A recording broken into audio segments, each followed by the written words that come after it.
Welcome to Catalyzing Change Week.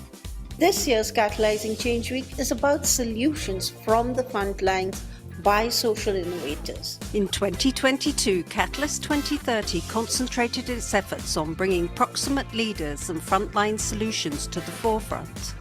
Collaborations led by members from the Global South produced groundbreaking reports on climate and transforming education, with an emphasis on offering local solutions. We continued our mission to create an enabling environment for social entrepreneurs to flourish by initiating a letter to donors, signed by more than 1,200 social entrepreneurs and innovators. The Catalyst 2030 awards ceremony was spectacular, and the awards themselves welcomed by the private sector, governments, bio multilaterals and donors. Catalyst 2030 as a movement is disruptive. One of the best things I think that's come out of Catalyst 2030 so far is incredible collaboration across the ecosystem that just didn't exist before Catalyst came into being. The thing I love most about Catalyst is that it's an open movement for social entrepreneurs around the world. I'd encourage anyone who's looking to be more connected with their local communities around social development goals to come along to Catalyzing Change Week. Welcome to Catalyzing Change Week.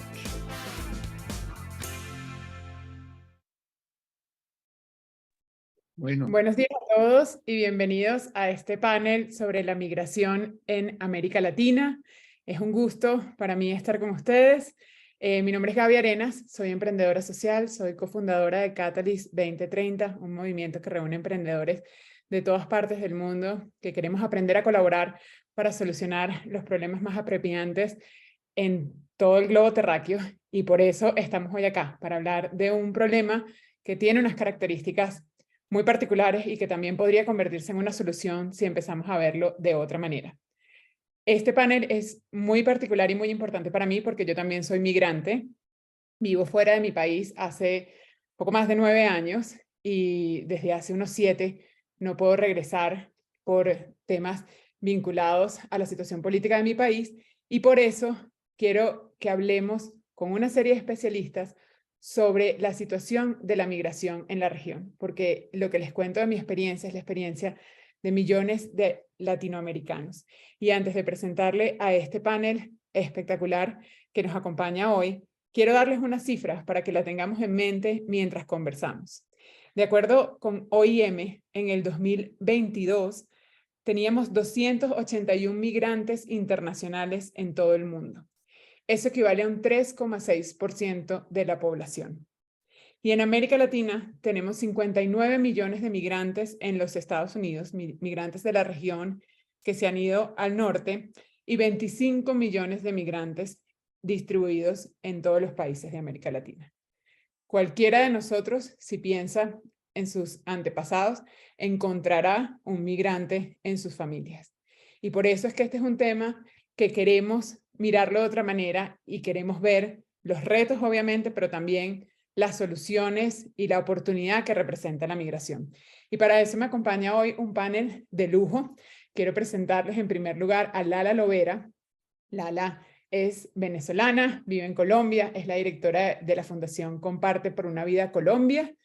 Quiero presentarles también a Juan Navarrete. Juan es un defensor de derechos humanos muy reconocido en toda la región, venezolano, y nos va a estar acompañando para hablar del tema con una perspectiva regional esta mañana.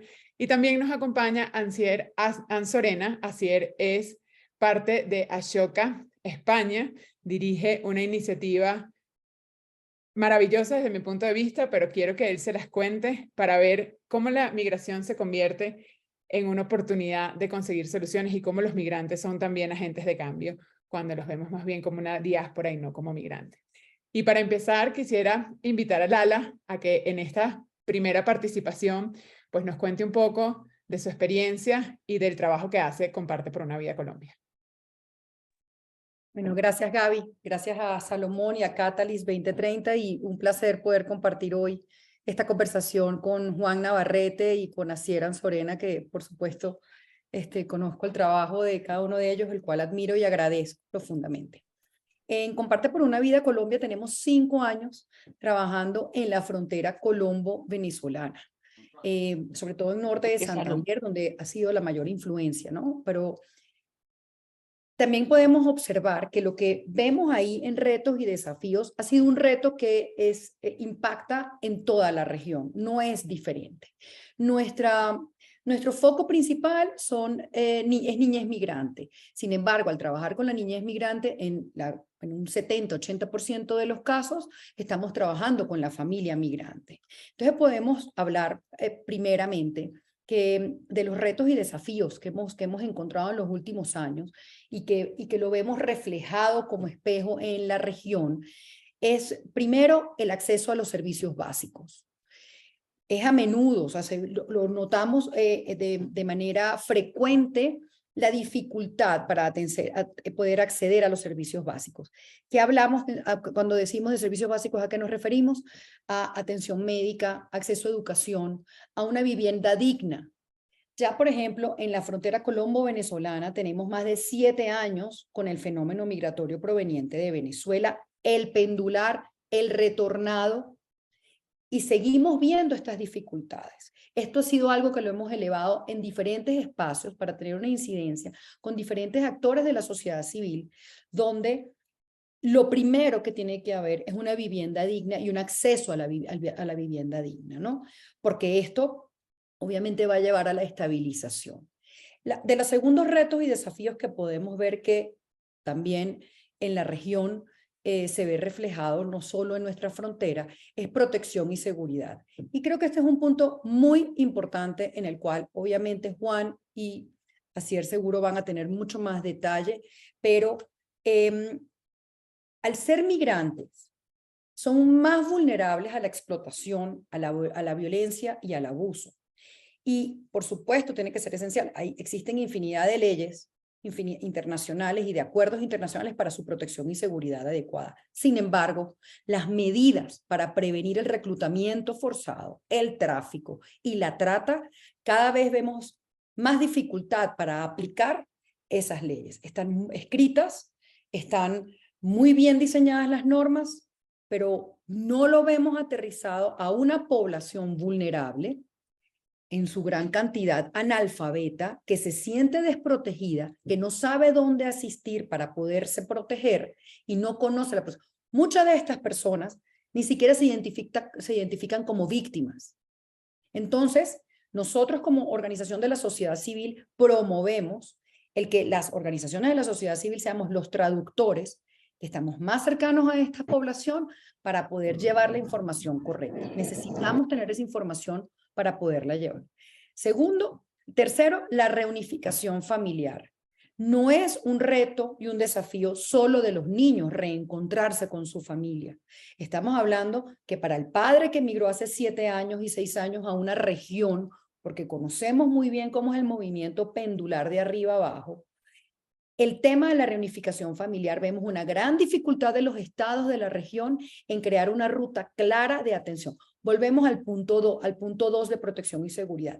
Existen las normas, existe el papel escrito, existe la ruta. Sin embargo, vemos una dificultad de poderla aplicar porque funcionarios que la aplican no la conocen o la desconocen. Entonces no pueden de una u otra manera garantizar ese proceso de reunificación familiar. Lo que nos trae una consecuencia que no es menor, que es todo el tema de la niñez desprotegida migrando sola, que es, bueno, lo vemos ya, como tú lo acabas de decir, desde Centroamérica, Gaby, entrando en los Estados Unidos, una cantidad de niños, niñas y adolescentes solos. Y pudiéramos decir también que la regularización del estatus migratorio en la región, aun cuando Colombia ha sido pionero con el EPTB, volvemos a lo mismo. El acceso a la información para poder llevar el proceso al fin, vemos que es una dificultad también que se presenta en las diferentes regiones. El cambio de esas normas, el cambio de los nombres, también hay una dificultad por los que tienen que aplicar la norma, que no comprenden, no lo entienden, y entonces esto con cambios de gobierno, como por ejemplo en Colombia, quedan unos vacíos de información donde el estatus migratorio, que es fundamental para poder garantizar sus derechos en estos países, lo que no es lo que dicen las normas internacionales, porque independientemente de tu estatus migratorio, tú eres un ser humano y tienes deberes y derechos, pero vemos que es la primera puerta a garantizar el primer problema que veíamos de acceso de servicios y básicos. Y el último de los retos y desafíos que pude como conglomerar, porque todos sabemos que son infinidades, es el estigma y la discriminación, lo cual yo sé que aquí me van a caer encima. Nosotros no lo llamamos xenofobia. Creemos que hay unos sesgos y estamos convencidos que el estigma y la discriminación y el miedo de las comunidades de acogida han generado unos sesgos que llevan a las comunidades de acogida a sentir un rechazo, y ahora vemos una narrativa y una dinámica que lo conversábamos la semana pasada en unos espacios pues con Gaby, con parte de mi equipo, del equipo de Comparte, con Edith Silva, que hemos observado que hay comunidades de acogida que ya nos empiezan a ver y a atender con lástima, con enfermedades, nos empiezan ya a ver como a los migrantes, como hay que atenderlos. Y ahora nos preguntamos nosotros, este estigma y esta discriminación, tenemos que, por medio de la promoción de la tolerancia, el respeto, la diversidad cultural, es parte de la comunidad de acogida educar a su comunidad y del Estado para poder acoger de manera correcta, sin estigmatización, y discriminación a la población migrante. Entonces, en resumen, yo creo que los desafíos a los que se encuentran en este momento, hemos avanzado, sí, lo podemos ver más adelante, Gaby, pero se requiere una estrategia integral de la región para poder abordar esas barreras de acceso a servicios básicos. Protección y seguridad es algo muy importante, reunificación familiar, la regularización del estatus migratorio independientemente del país en el que se encuentre, y la lucha contra el estigma y la discriminación para eliminar esos sesgos que estamos observando en las comunidades de acogida. Muchas gracias, Lala. Y esto que Lala nos comparte de la situación en Colombia tiene que ver con el volumen de migración que ha recibido el país. En este momento, la cifra oficial de Migración Colombia da un poco más de 1.900.000 venezolanos en Colombia. Sin embargo, ahí no estamos considerando los colombianos retornados, que es, por ejemplo, mi caso. No somos contados como migrantes porque tenemos doble nacionalidad, y tampoco estamos considerando los migrantes pendulares, que son mucho más. Pero esta situación no es una situación particular de Colombia, es una situación que se repite en toda la región. Centroamérica históricamente ha sido una región con una migración impresionante, donde millones de personas salen cada año buscando establecerse en México, en los Estados Unidos, y hoy incluso tomando rutas alternativas para establecerse en otros países. Países del sur se han convertido en un destino para personas de México, Centroamérica y de Venezuela, y eso ha traído que en la región las consecuencias y los retos también sean importantes. Y por eso yo quiero invitar a Juan a que nos cuente un poco de su trabajo, Juan Navarrete, que en primero yo lo defino como un defensor de derechos humanos al que todos admiramos y conocemos, pero que además ha hecho un trabajo muy importante entendiendo las dimensiones de este fenómeno en la región. Buenos días, Juan, bienvenido. Buenos días, Gaby. Buenos días, Salo, Lala, Asier y a todos los participantes de este foro tan importante. Sí, sin lugar a dudas, creo que el tema de la migración, y bueno, me voy a concretar de la experiencia de lo que ha sido todo el tema de la migración venezolana, que ha sido la revelación en Sudamérica, que no se tiene un fenómeno tan masivo y con unos flujos tan grandes, cosa que sí se caracterizaba mucho en los casos de Centroamérica y México. Ha planteado grandes desafíos a la región, ¿no? Y lo primero que quisiera destacar de estos desafíos es las características del flujo migratorio venezolano, ¿no? En un primer lugar, se buscó pues la primera salida, que era la más fácil, entre comillas, ¿no? Con todas las dificultades y con todos los riesgos que supone, y con toda esta situación de la migración venezolana hacia Colombia, que luego fue desarrollándose los flujos migratorios hacia el sur. Esto generó pues que luego en la evolución de estos flujos migratorios venezolanos hacia el sur, en vez de ver nosotros manifestaciones y acuerdos, por ejemplo, como la reunión de Quito, que reúne a todos los organismos de migración de la región para supuestamente tener unas políticas integrales y regionales en respuesta al fenómeno de la migración venezolana, no se ha logrado ningún tipo de consenso en términos de de políticas públicas migratorias ni del tema de regularización que planteaba muy bien Lala, que es un tema fundamental que tiene muchísimas implicaciones, ¿no? Entonces, al contrario, lo que vemos es que constantemente en el tema de la migración, de los flujos migratorios hacia Sudamérica, vemos que han habido políticas restrictivas e incluso políticas que podríamos llamar, en algunos momentos se podría definir como compasión con represión, ¿no? Que sí, la situación de crítica venezolana, el autoritarismo, que un régimen dictatorial y esta consecuencia de la migración, ¿cómo la tratamos? Entonces, vemos cómo incluso los mecanismos de regulación, que en vez de ser garantistas en términos de estabilización y de integración e inclusión, lo que hacen es generar más bien expulsión y situaciones discriminatorias a la migración venezolana. Por ejemplo, en el caso de Chile, con los nombres que les ponen a las visas, particularmente a los venezolanos, como la visa democrática, por ejemplo, le ponen el nombre o le ponen el nombre de compasiones, pero que a la vez son restrictivas del proceso del flujo migratorio. Ese es el primer tema. Hoy en día, por ejemplo, desde hace 20 días ya, vemos cómo la regulación restrictiva que estableció Perú, en términos que ha generado un tapón entre Perú y Chile, que tiene represada gran cantidad de venezolanos que están tratando, o bien sea de regresar o retornar a Venezuela, o bien sea el desarrollo del nuevo flujo migratorio que se ha desarrollado desde la época y además de la pandemia, que es el que está buscando ahora no hacia el sur, sino hacia el norte. Entonces, hoy en día hablamos del tapón de Darién, pero el tapón de Darién podemos hacerlo como algo simbólico y representativo de lo que son los tapones que se están generando con políticas regulatorias restrictivas que no favorecen al tema de la migración. Eso por un lado. Y por eso es que es importante ese tema que plantea Lala, y por eso hay que insistir mucho. La regularización es un factor fundamental para garantizar los derechos humanos y el acceso a la justicia de la población migrante, no solo venezolana, sino en general.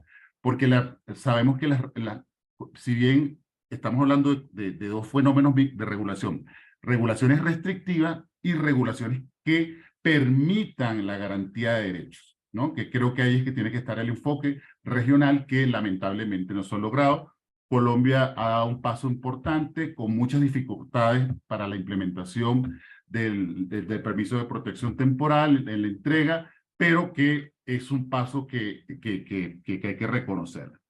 Por otro lado, en términos de algo que uno puede ver en el desarrollo del trabajo que uno realiza de derechos humanos con la población migrante venezolana, es también ver las oportunidades que está ofreciendo, ¿no? Yo no conozco mucho otras experiencias en las cuales yo haya visto que la migración venezolana, a pesar de las dificultades que tiene, a pesar de las dificultades para tener regularización y lo que la regularización significa, no solamente para el acceso a los derechos, sino para el reconocimiento de las acciones que puedan desarrollar. Por ejemplo, en el caso colombiano, a mí me ha sorprendido mucho, gratamente además, que es el nivel de organización de la sociedad civil migrante venezolana. O sea, hoy en día en Colombia hay alrededor casi de 200 organizaciones, gente que se ha organizado, bien sea para atender ayuda humanitaria, para prestar atención psicosocial, atención psicojurídica, ha desarrollado unas grandes capacidades y muchas de ellas se han fortalecido. Y uno puede ver la evolución y el crecimiento que tienen hasta tener sedes sólidas para prestar estos servicios que ofrecen. Y para como finalizar, para no extenderme mucho, creo que también las oportunidades que está ofreciendo, además de la capacidad de organizarse, la migración, las personas migrantes venezolanas, que ha sido como un fenómeno bien interesante que creo que merece mayor estudio y mayor atención de por qué lo hacen, cómo lo hacen y cómo le han dado sostenibilidad a sus proyectos e iniciativas. El otro tema es el aporte que está generando la migración venezolana, porque tiene una característica de ser una población joven, ¿no? Que está dando aportes a los países donde migran, contribuyendo al bono demográfico. Y ese bono demográfico ayuda también al crecimiento de los países y genera oportunidades. Y uno de los temas que creo que es importante como seguir fortaleciendo y desarrollando, que también tiene sus debilidades, son el tema de los medios de vida. Bueno, cómo construir esos medios de vida con estos paradigmas que representen un enfoque de derechos humanos y que incluso representen enfoques diferenciales, porque también hay que distinguir las poblaciones como niñas, mujeres, poblaciones LGBTQ+, adultos mayores, es decir, que cada una tiene como un enfoque diferencial que permita esos medios de vida. Y por otro lado, la oportunidad que ofrece en términos de emprendimiento social para la integración e inclusión en los países de acogida y en las comunidades donde están trabajando. Creo que eso lo dejaría hasta aquí como elementos que podremos identificar de lo que representa la migración venezolana en América Latina. Muchas gracias, Juan. Y yo quiero tomar eso que Juan nos contaba de la oportunidad que significa la migración y compartir con ustedes unas cifras muy interesantes que publicaba Bloomberg en el mes de febrero. Los migrantes mexicanos produjeron en la última década 24.7 millones de empleos en los Estados Unidos. En América Latina, el crecimiento del PIB después de la pandemia fue 3,4%. 2,6% de ese PIB viene de ingresos producidos o de remesas recibidas por los migrantes en la región. En Colombia, en el año 2022, hubo un aumento del 0,2% del PIB gracias al aporte de los migrantes en el país. Y finalmente cierro con una cifra que a mí me parece importantísima. La migración venezolana ha generado más de 222.522 empleos en el país. Cifras que nos hacen ver la otra cara de la migración.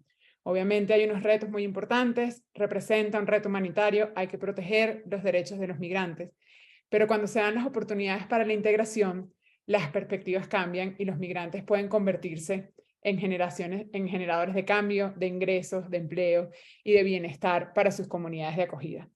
Y si hay alguien que conoce ese tema, es Asier Anzorena, porque Asier dirige una iniciativa de Ashoka en el que los migrantes se convierten en líderes y agentes de cambio. Y quisiera, Asier, que nos contaras un poco de esta experiencia con la diáspora y cómo has visto tú ese cambio cuando los migrantes dejan de verse como migrantes y comienzan a aportar a sus comunidades.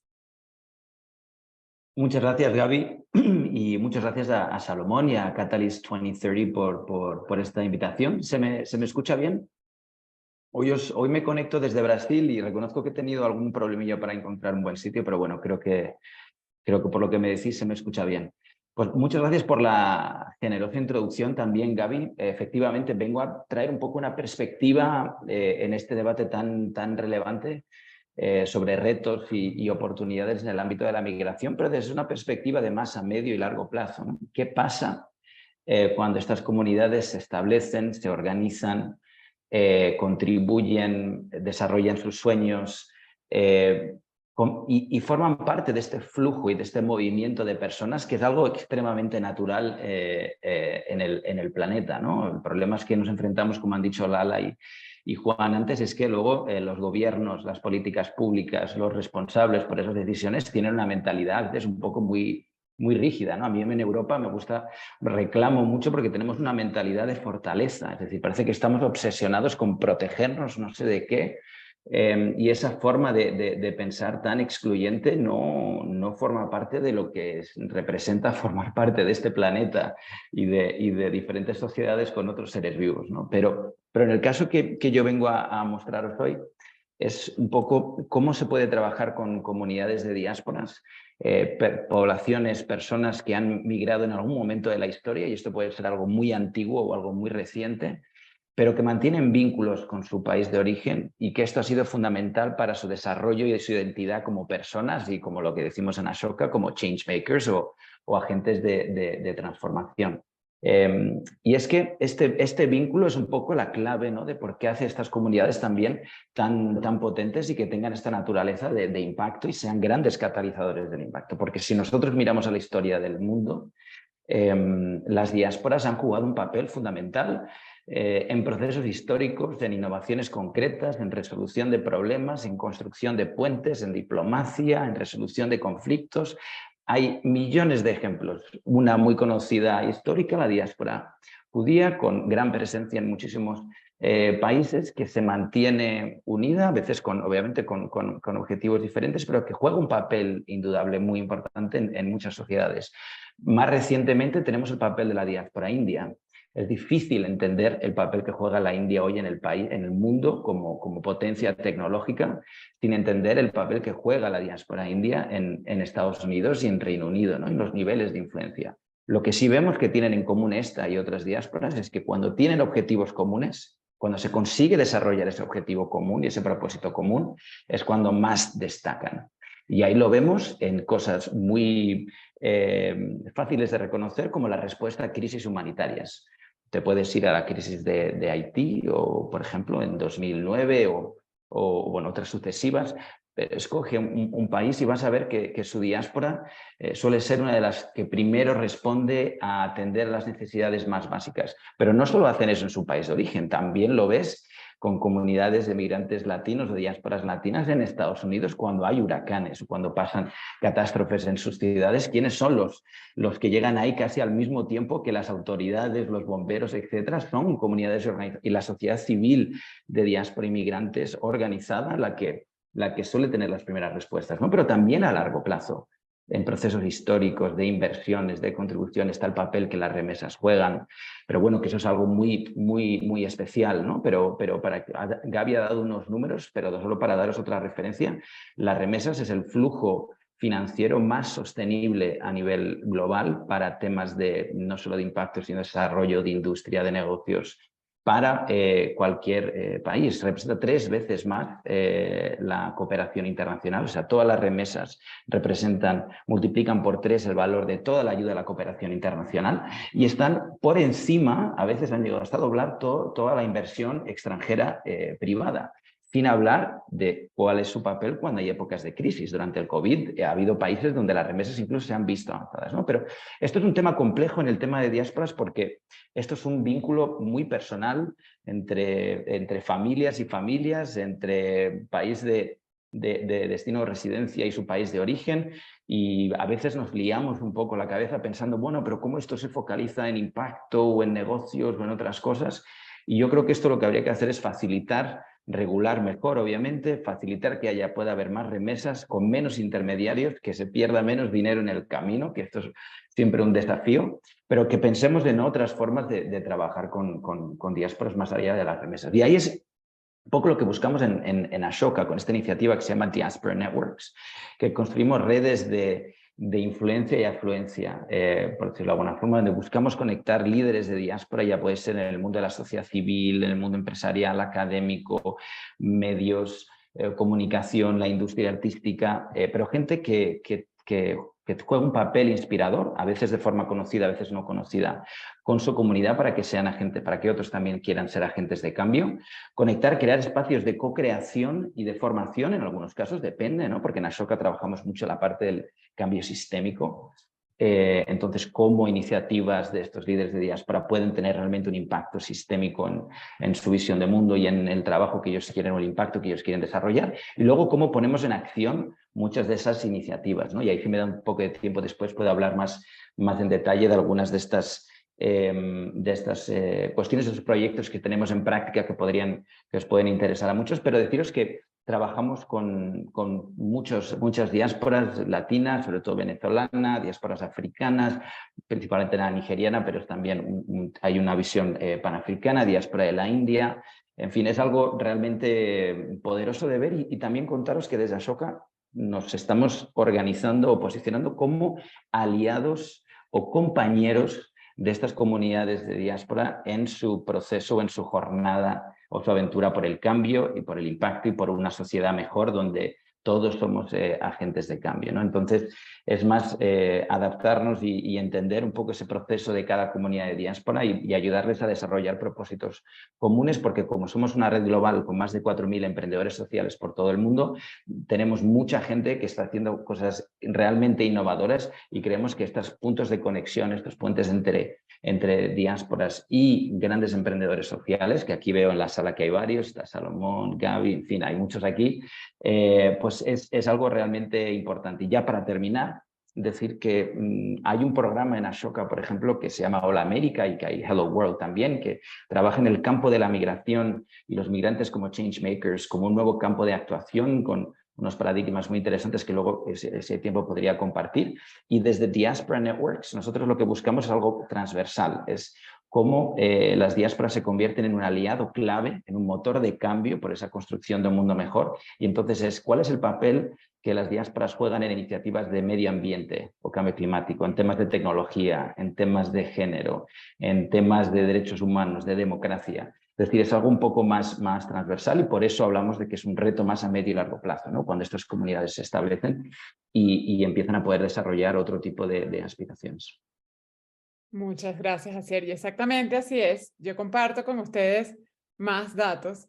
Según la CEPAL, en Costa Rica, la migración no solamente representa un beneficio a nivel del Producto Interno Bruto, son además los consumidores más grandes del país, los que más consumen 10% más de su población. Y esto ha permitido que en Costa Rica haya una diversificación de productos de más de un 30% de lo que existía antes de empezar a recibir migración. De acuerdo con OIM, en 2021 la migración venezolana aportó el 0,35% de la recaudación fiscal de todo el país. Según Perú, el éxito de la comida peruana se debe a la migración de japoneses desde hace más de 30 años en el país, que ha generado una mezcla de culturas. El crecimiento de Miami, que es la ciudad con mayor clase media en el mundo, se debe al 70% de su población migrante hispana. Y además de eso, el duelo migratorio, que lo sufren todos los migrantes, todo lo que hemos migrado lo hemos vivido, se puede convertir en una oportunidad para cambiar la xenofobia o esos sesgos de lo que hablaba Lala, y hay más de 66 organizaciones alrededor del mundo creando unas nuevas narrativas con respecto a esto, narrativas que se han puesto en práctica en Dinamarca con la recepción de los migrantes sirios, en Tailandia con la recepción de los migrantes que vienen de Burma, conocida políticamente como Myanmar, y que ahora se está poniendo en práctica en América Latina. Entonces, definitivamente, hay otra mirada de la migración que probablemente no hemos visto tanto, porque estamos más preocupados en los retos que representa. Pero hay cambios, hay soluciones, hay detalles que cuando las hacemos vemos la diferencia. Y uno de esos detalles tiene que ver con la protección y la educación de los niños y su familia. Y quisiera, Lala, que tú me contaras, porque pues yo conozco muy bien la experiencia de Comparte y he visto el cambio para esa familia. ¿Cuáles son esas cosas que inmediatamente cuando las cambiamos podemos empezar a ver una integración de las familias migrantes a su comunidad de acogida?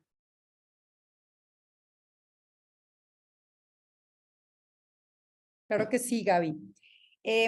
Lo primero que en Comparte por una Vida Colombia hemos empezado a trabajar, como les dije al comienzo, nuestro enfoque está niños, niñas y adolescentes, porque trabajamos en instituciones educativas. ¿Pero por qué trabajamos en instituciones educativas? Porque de esa manera no solo trabajamos al niño, y como también se los decía, para estos retos y desafíos, la solución primera es que sea una atención integral. Entonces, al trabajar en esos espacios, inmediatamente incluimos a la comunidad educativa donde están padres, representantes, acudientes de estos niños, el vecino, o sea, el que está con ese niño, niña y adolescente, y de esa manera podemos trabajar en conjunto.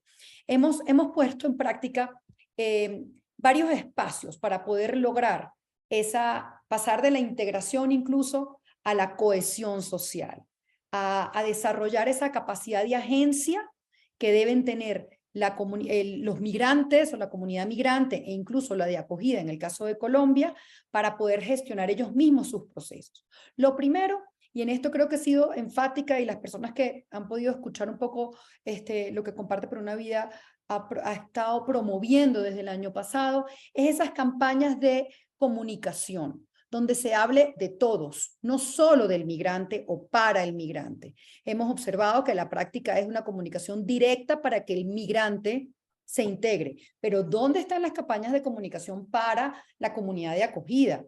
Para que esa narrativa de la que estaba hablando Gaby, entonces cambie, para que veamos también ese cambio del estigma y discriminación de ellos son los que llegaron. Y entonces, desde un sentido de lástima, no. Entonces, ¿cómo podemos entonces poner el foco de la conversación que no sea solo el migrante? Porque además también hemos dicho, la migración le da la oportunidad a los países de acogida de poder hacer una radiografía de sus procesos, por lo que atraviesa las dificultades, las brechas a las que se enfrenta la comunidad migrante vulnerable, no es diferente a las brechas de desigualdad que la comunidad de acogida enfrenta.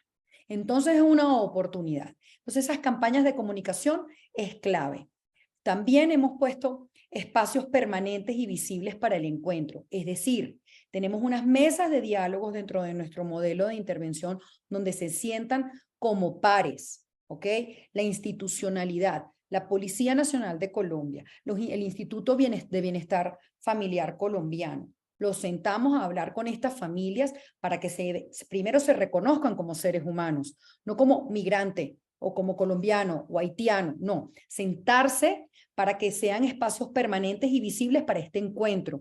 Y en esa manera hemos observado cómo realmente va más allá de la empatía. Es darte cuenta que ese ser humano tiene unas capacidades, unas fortalezas que viene a brindar a tu comunidad y cómo las podemos potenciar. Y aprovecho y me salgo un poco de lo que yo iba a hablar y porque veo aquí a equipos, aparte del equipo de la Juanfe, en Cartagena, aliados obviamente de todo este proceso de integración desde la comunidad de acogida. Y en la Juanfe hicimos el primer ejercicio hace 5 años con las madres adolescentes de la Juanfe a que caracterizaran a las madres adolescentes migrantes que iban a comenzar un programa. La conclusión al final con esas madres adolescentes de Cartagena fue una humanidad absoluta. Madres cartageneras diciendo, nunca me hubiese imaginado que estas mujeres, como mi vecina, que llegó migrando de Venezuela, ha atravesado por dificultades aún mayores a las que yo he atravesado. Y señores, les garantizo que la vida de las niñas que en la Juanfe apuestan su proyecto de vida y salen adelante, no comienzan con una historia de vida bonita. Entonces, ese tipo de espacios y de encuentros de pares, a ese es a lo que le tenemos que apostar para el cambio de esa narrativa. También aquí podemos un poco unir también las experiencias compartidas para reducir esos sesgos.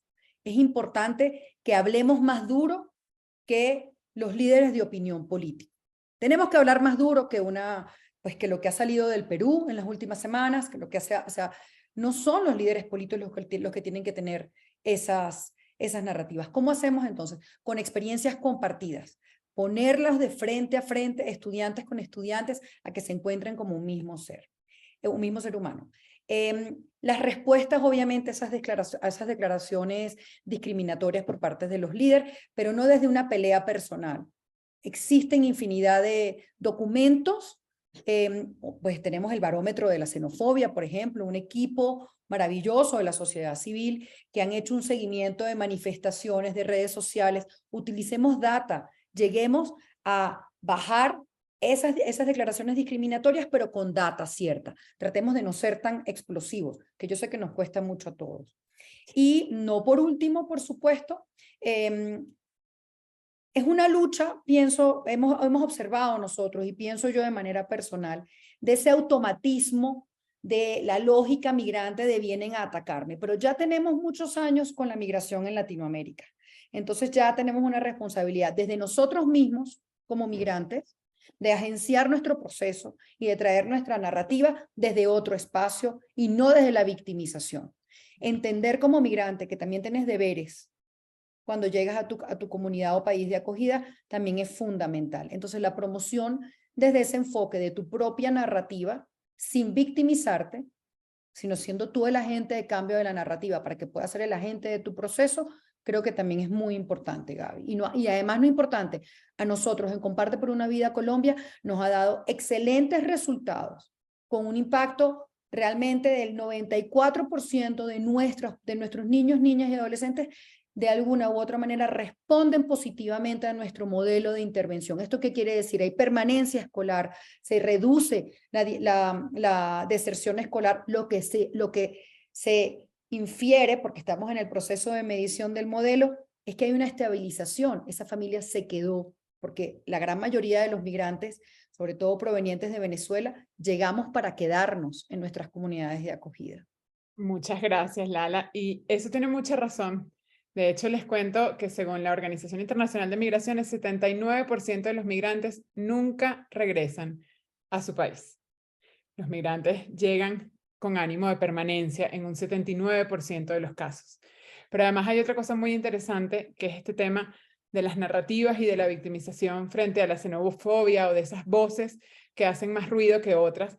Y les quiero contar que de acuerdo con Global Citizen, 22% es el índice de xenofobia en América Latina, mientras que el promedio global es 39%. Entonces empezar a pensar qué pasa con ese 78% que no estamos viendo, cómo tratan a los migrantes, cómo se escuchan esas voces, cómo es esa integración y cómo empezamos a mostrarla. Y me gustaría que Juan nos comparta un poco de esas experiencias de integración y de esos pasos que él cree que hay que dar para ver la migración ya no como el reto oculto de América Latina, sino como la oportunidad para América Latina. Sí, ese es un punto central y, por ejemplo, voy a compartir un poco la experiencia de un proyecto que estoy trabajando actualmente con Amnistía Internacional sobre violencia basada en género de niñas y mujeres migrantes. Cuando hacemos el trabajo en las comunidades precisamente para sobre el tema de violencia basada en género, y así pueden ser distintos temas que se toquen en las comunidades de acogida, creo que los enfoques territoriales son muy importantes, pero partiendo de que si estamos a trabajar violencia basada en género en niñas y mujeres, no en una comunidad, por ejemplo, como en Soacha, que estamos trabajando en tres comunas, nosotros no hacemos distinción entre la mujer colombiana y la mujer venezolana, porque ambas son vulnerables y pueden ser víctimas de violencia basada en género. Y eso ayuda también a la integración y a la inclusión. Y vemos que las dinámicas, partiendo de lo que está diciendo Lala, cuando se dan esos procesos con el abordaje de las comunidades de acogida y la población migrante, generan unos procesos enriquecedores y que fortalecen las capacidades de las comunidades. Y a su vez también, por el caso colombiano, también es importante recordar que, por ejemplo, en el caso de Soacha, Soacha ha sido una de los municipios de Cundinamarca en el cual ha sido no solo, ha tenido una experiencia de acogida de los desplazados internos del conflicto armado colombiano. Y lo interesante es lo rico de esa empatía, cómo se le devuelve cuando empezó los flujos migratorios venezolanos en las comunidades de Soacha, ellas cómo hicieron empatía y cómo hicieron la hospitalidad, por decirlo de alguna manera, de estas poblaciones. Al punto de que hoy en día, por ejemplo, en las comunidades de Soacha, ellos tienen un plan de desarrollo que desarrolló las propias comunidades, como es Altos de la Florida, Barrio Panorama y Ciudad Verde en Soacha, en donde juntas, mujeres colombianas y venezolanas, desarrollan huertas comunitarias, por ejemplo, para ayudarse entre sí mismas y poder generar emprendimientos y medios de vida pero con una perspectiva de integración. Es decir, no es solamente por tener las huertas, sino que la huerta sea un medio para integrarse y para la inclusión y para el compartir y para el vivir. Entonces creo que eso también es importante. Por otro lado, en otro sombrero que también tengo como miembro de la Asociación Civil Ávila Monserrate, el proceso que hemos venido impulsando desde el 2018 con la formación de líderes jóvenes para la democracia. Y en ese proceso también ha habido una integración de jóvenes venezolanos y jóvenes colombianos.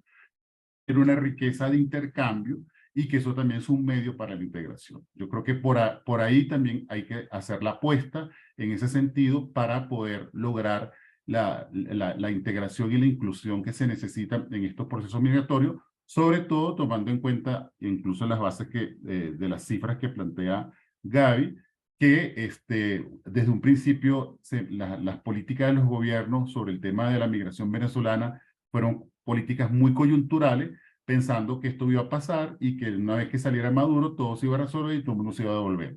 Resulta que no, que ya hoy en día estamos viendo como ya mucha gente, por ejemplo, estaba viendo relatos de personas que están trabajando, organizaciones de derechos humanos y organizaciones humanitarias en la crisis que hay ahorita en Perú y Chile, como el tema ya, los núcleos familiares no son solo de venezolanos, son el venezolano que se casó con una peruana o con una chilena y que tienen hijos peruanos o chilenos. Entonces ya ahí esos son elementos que hay que ir dimensionando y que son desafíos que va planteando las dinámicas migratorias.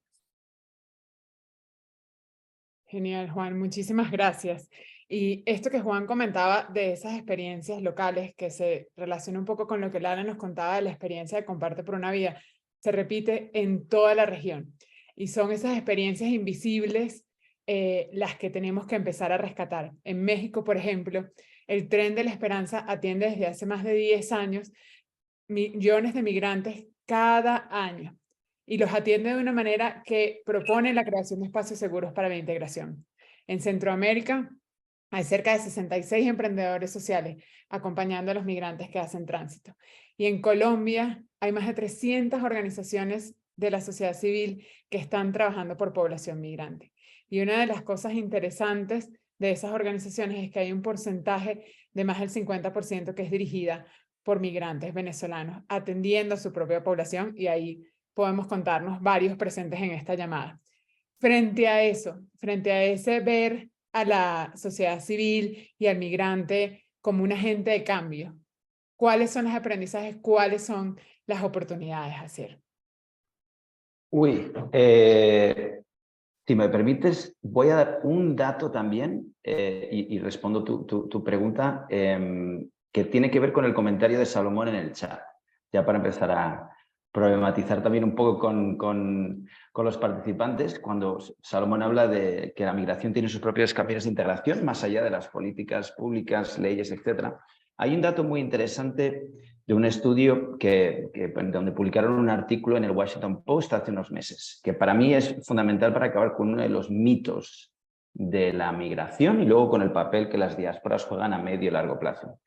Y ese es aquel en el que muchos presidentes de países y sus equipos se creen que lo mejor, que lo que tienen que hacer es escoger de dónde viene la migración, ¿no? Es de este país sí, de este otro no, de esta clase social sí, de esta otra no, y así constantemente, ¿no? Migración sí, pero de esta que contribuye. Y, en fin, hay muchísima ignorancia o competencia para el mal en algunas de esas actitudes, pero hay un dato que salió de Washington Post a nivel de Estados Unidos, pero sobre comunidades migrantes de los últimos 150 años, que muestra que la procedencia y la clase de muchas personas, muchas comunidades, cuando migran a un país, ya vengan a Estados Unidos, por ejemplo, de la India o de México o de Guatemala o de Nigeria, no importa el origen de la persona. Lo más importante es la ciudad, ni siquiera el país, sino la ciudad hacia donde va. Y el dato que da, que es muy interesante, es que todas las comunidades migrantes que eventualmente se han convertido en diásporas en Estados Unidos han tardado el mismo tiempo en subir de condición o de clase socioeconómica en el país. 20 o 30 años para ir subiendo en la escala. Y no importa de dónde hayan venido, todas han tardado lo mismo. El factor que ha marcado la diferencia entre quién lo consigue más rápido y más despacio es la ciudad hacia donde van. Y ahí es donde entra, en estos caminos de la migración y de la integración, es la capacidad de los migrantes para identificar oportunidades, que esto es muy fuerte, ¿no? Y es lo que les lleva a ciertas ciudades. Y además de eso, que es lo que demandaban también Juan y Lala, es qué tipo de espacios, en qué ciudades se crea realmente un entorno donde se entiende el flujo de personas como algo natural y donde se desarrollan oportunidades y políticas y inversiones y formación e integración. Hay un montón de cosas para que los migrantes puedan expresar todo su potencial y su capacidad y ese deseo que tienen de contribuir y de ser importantes, porque esto entra dentro del problema de la victimización. Yo conozco pocas personas que realmente disfruten victimizándose. La mayoría de nosotros, de las personas, tenemos un deseo brutal de contribuir y ser importantes, y eso es lo que tenemos que reconocer entre nosotros. Por eso me gustó tanto cuando Lala hablaba de que los desafíos de las comunidades que acogen a migrantes también sufren o tienen los mismos desafíos que los migrantes en mucho lado, ¿no? Y tenemos que reconocer esos aspectos en nosotros. Pero este dato de como ese mito absurdo sobre que lo que hay que hacer es escoger de dónde vienen y de qué clases, etcétera. Eso no tiene nada que ver. La experiencia americana, por ejemplo, nos dice otra cosa, aunque allí el mito sigue muy, muy presente. Si miramos a la línea histórica, no importa. Las comunidades nigerianas o de la India o mexicana van a contribuir de una forma brutal y igual. Lo importante es dónde, en qué entornos dentro de Estados Unidos se desarrollan. Sobre oportunidades y retos que decías, yo le invito a la gente que quiera trabajar con comunidades de diáspora, es la necesidad de desarrollar vínculos y de tomar un cierto tiempo para construir estas relaciones estratégicas. Nosotros cuando empezamos a trabajar con una organización no es para resolver un problema ya en el primer día. Esto aquí algunas personas lo conocen. Nosotros hay proyectos que estamos desarrollando y articulando con muchas organizaciones durante 12 meses. En cuanto a oportunidades concretas, si quieren, desde Ashoka estamos lanzando un programa para venezolanos que trabajan en el mundo de la tecnología, un programa de liderazgo e impacto, donde bueno, pues estamos buscando formar un grupo de unas 30 personas que quieran un poco profundizar en su papel como agentes de cambio y también conectar con el ecosistema de emprendedores sociales en Venezuela, ¿no? Que es algo que yo creo que a muchos que están en la diáspora les puede interesar. Genial, Asier, muchísimas gracias. Y hay dos comentarios en el chat que no quiero dejar pasar, aunque ya estamos sobre la hora y nos toca ir cerrando. Y es la pregunta de Mauricio, si los niños migrantes se van formando como si fueran del lugar de acogida o si siempre son ajenos. Y ahí yo te puedo contar una experiencia que hemos tenido en Fundación TAP y mi experiencia como mamá. Mis hijas llegaron acá, una de 9 meses, otra de 7 años, y hoy son rolas, como dicen ellas, son bogotanas y no se quieren ir y este es su país. Incluso de la más grande que sigue recordando Caracas con mucho cariño, pero ella ahora es colombiana. Y eso en nuestra experiencia en la organización hemos visto que tiene mucho que ver con la integración de sus papás. La verdad es que yo siempre digo que yo tengo las 2 mejores nacionalidades del mundo, soy colombo-venezolana y desde que llegamos nos hemos sentido de esa manera y por eso la integración ha sido más sencilla. Pero hay un tema recurrente en las poblaciones que atendemos. Nosotros tenemos en nuestro programa 274.000 migrantes en este momento, de los cuales aquellos cuyos padres no han podido transitar el duelo migratorio y no se han sentido integrados, los niños nunca se sienten integrados al nuevo país de acogida. Entonces ahí hay un trabajo muy importante, un tema poco trabajado del que espero tengamos oportunidad de hablar más adelante, que es este tema del duelo migratorio y de cómo impacta a las familias y a los niños en sus procesos de integración. Y también hay una pregunta de Mie que me parece que Juan nos puede ayudar a contestar, que es ¿por qué los Estados Unidos, que es una economía mucho más grande, recibe menos migrantes que Colombia? Yo pudiese decir, porque soy colombo-venezolana, que volví al país de la familia de mi papá, como hemos hecho millones de colombo-venezolanos. Pero quisiera, Juan, que tú nos ayudaras viendo si hay alguna otra razón por la cual esto ocurra. Sí, hay una que volvemos al punto de que la mayoría de los gobiernos de Estados Unidos en el tema migratorio siempre han establecido políticas restrictivas para el acceso a los Estados Unidos. No es un tema de que no sea una opción, sino, al contrario, muchos de los flujos migratorios, especialmente los que estaban marcados con mayor historia, como es el caso de Centroamérica y México, siempre han buscado ir a Estados Unidos. Pasa que Estados Unidos siempre ha establecido políticas migratorias restrictivas para su acceso. Al punto de que la que reciente, que está de cara al título 42, que termina el 12 de mayo relacionado con el COVID, están planteando, es decir, eso que llamaba Donald Trump, que se le criticaba el famoso muro, el muro no es un muro físico, el muro es un muro de restricciones, y que en su momento México lo ha venido jugando, y ahora Estados Unidos se los va a establecer a Guatemala y Colombia para contener los flujos migratorios. Entonces ahí está el tema central de por qué. No es porque la gente no quiera lo que se conocía como el famoso sueño americano, no, es que sencillamente han habido políticas sistemáticas de restricción al acceso a los Estados Unidos de los flujos migratorios. Y es donde se le endosa hoy en día que eso va a generar va a profundizar la crisis migratoria en América Latina, es esta política que van a establecer de crear esos famosos centros migrantes en Guatemala y en Colombia. Y eso lo que vas a hacer va a generar más tapones. Por eso yo pongo como imagen simbólica que el tapón de Darién no solamente es ese proceso de atravesar la selva del Darién, sino que son tapones de políticas migratorias restrictivas a los flujos migratorios, vaya la redundancia. Gracias, Juan. Y es curioso esas políticas en un país que fue construido y es construido por migrantes todos los días.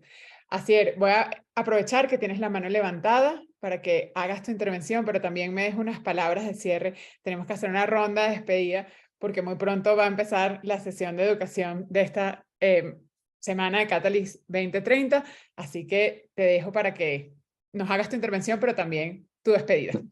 20 segunditos es porque lo que ha dicho Juan es clave y es muy peligroso y no solo es de Estados Unidos. Es decir, hoy las fronteras europeas, por ejemplo, están en el África subsahariana por esa misma política. España, su frontera hoy en día para la gestión de la migración no es Marruecos, es Senegal. O sea, es donde se están negociando, es donde hay políticas migratorias restrictivas. Es decir, países europeos y Estados Unidos utilizan países muy alejados de sus fronteras para generar esos tapones. O sea, eso es una regresión en la política hacia la migración brutal. Es decir, aunque creamos que hay nuevos espacios, esto es un desafío hacia nuestra visión de mundo total. Así que bueno, solo para reforzar ese comentario que ha dado Juan, que es tan importante y no solo de Estados Unidos. Y muchas gracias por la invitación. Feliz de estar aquí y de continuar el diálogo. Gracias por acompañarnos, Asier. Lala, palabras de cierre para esta sesión. Bueno, no quería dejar pasar un poco lo que nosotros hemos, primero obviamente agradecer, pues como dice también Juan y Asier, el tapón, no es que vemos un tapón y el muro no es que es un muro, sino es todo eso sobre esas narrativas y esas dinámicas. Sin embargo, contestarle a Mauricio que un poco sigue, creo que ese es también el reto que tenemos, o creo no, estamos convencidos que es el reto que tenemos para trabajar con la niñez migrante. Tenemos que promover la identidad en los países de acogida. Y esto, rápidamente para cerrar, lo dejo, y sobre todo ahora viene una sesión de educación en la cual luego con Catalyst vamos a ir. Pero lo primero es tenemos que fomentar el respeto y el valor de la cultura del niño migrante. ¿Cómo podemos hacer esa promoción y respeto y valoración de la cultura dentro de las escuelas de acogida? Luego, promover la inclusión y la participación de ese niño dentro de su comunidad. Y si podemos ver, puede ser un reflejo de toda la familia. Cómo volvemos a hacer podemos agenciar nuestro proceso también participando, cómo lo podemos hacer. Y esto puede ser en actividades ITAP, gran aliado de nosotros en este proceso, son expertos en actividades deportivas, sociales, culturales. Es una oportunidad maravillosa. También en otros casos, las oportunidades de educación bilingüe. Es importantísimo, aun cuando hablemos el mismo español, no se habla el mismo idioma. Vemos barreras del idioma entre Colombia y Venezuela, de comprensión. Entonces, generemos esa oportunidad de una educación bilingüe o de esa traducción y de comprensión. Y obviamente aquí creo que el cierre tiene que ser ese y todos nos los tenemos que llevar convencidos, el apoyo, como lo dice Gaby, del duelo migratorio e ir más allá del duelo migratorio. El duelo migratorio es mi mejor herramienta para la integración, pero para lograr la cohesión social, la salud mental, recursos y apoyo emocional constante, porque de esta manera vamos a poder entonces preservar la identidad del niño migrante, pero también incluir la identidad del país de acogida. Muchísimas gracias por este espacio y a los que nos escuchan. Gracias, Lala, por acompañarnos. Y Juan, quiero que nos des también tus palabras de cierre a esta sesión. Sí, igual agradecer la oportunidad de poder compartir estas reflexiones con ustedes. Yo como palabra de cierre solo quiero decir dos cosas. Una, que tiene que haber una política integral y regional para el abordaje de la migración y que dicha política tiene que tener un enfoque de derechos humanos, que sea de inclusión e integración. Creo que eso es fundamental para poder avanzar, porque si no, estos fenómenos migratorios no van a parar. Y hoy en día ya las causas de las migraciones no son por razones de conflictos armados internos, conflictos armados internacionales, por situaciones políticas, por regímenes dictatoriales, sino que también estamos viendo flujos migratorios que responden a lo que tiene que ver con el impacto del cambio climático, por ejemplo. Entonces creo que hay que dimensionarlo de una manera más integral y más visionario, sobre todo, como insisto, que tengan enfoque de derechos humanos. Gracias por la oportunidad. Muchas gracias, Juan. Y yo para cerrar quiero resumir en lo posible, porque han sido muchos los aportes, eso que han sido aprendizajes para lograr esta integración y para lograr ver este reto de la migración de una forma positiva, y es primero generar espacios seguros, integrar a la institucionalidad en los procesos, ir más allá de la empatía e identificar las fortalezas y habilidades del migrante y comunicarlas a la población de acogida, generar programas y comunicación para ambas comunidades, porque hay personas que los necesitan en cada lado, en el país que recibe y en la población migrante. Integrar la atención de personas migrantes con la atención de poblaciones como desplazados y otros grupos vulnerables en las comunidades de acogida. Generar espacios para influir en que no se creen estos muros invisibles, estos tapones invisibles alrededor del mundo. Los emprendedores sociales somos muy buenos haciendo ruido cuando nos sumamos y cuando queremos mover una causa, y esta es una causa global que podría unirnos a todos. Promover, respetar y compartir la cultura del migrante. Y ahí yo me quedo siempre con una cosa muy linda que nos pasó después de que teníamos unos 5 o 6 años acá. Conocimos una barranquillera maravillosa y la primera vez que yo la saludo con un abrazo me dijo, qué maravilla que llegaron los venezolanos porque ahora hay gente que te abraza en Bogotá. Entonces, esa cultura, eso que traemos los migrantes, también hay que compartirlo. Y hay una cosa muy importante con la que me gustaría cerrar esta sesión, y es un aprendizaje de la sesión de colaboración que tuvimos ayer. Cada uno de los esfuerzos y los programas de todas las organizaciones que trabajan por migrantes, hoy en día son esfuerzos aislados. Y así como Juan dijo que tiene que existir una política internacional enfocada en derechos humanos que nos permita atender a la población migrante, nosotros como emprendedores y como organizaciones también tenemos que empezar a crear esa colaboración y empezar a mirar cómo generamos un ecosistema para atender a la población migrante. Y esa reflexión se las dejo como una invitación. Desde Catalyst 2030 estamos generando un grupo de migración y de refugiados para América Latina, en el que queremos pues invitarlos a todos que participen para dejar de tener esos programas aislados y empezar a aprender unos de nosotros, empezar a contribuir, empezar a colaborar y empezar a tener el impacto que nuestra región necesita. Y con esto les doy las gracias a nuestros panelistas, a Lala, a Juan, a Asier, qué gusto tenerlos esta mañana. Le doy las gracias a mi co-host de esta mañana, Salomón Raidán, coordinador de nuestro capítulo de Catalyst 2030 de América Latina, y muchas gracias a todos los que nos acompañaron. Ha sido un gusto estar con ustedes y espero que compartan esta sesión que estará grabada, les haremos llegar el link y que se comuniquen con nosotros si quieren participar en ese ecosistema de atención de migración. Muchas gracias y feliz día.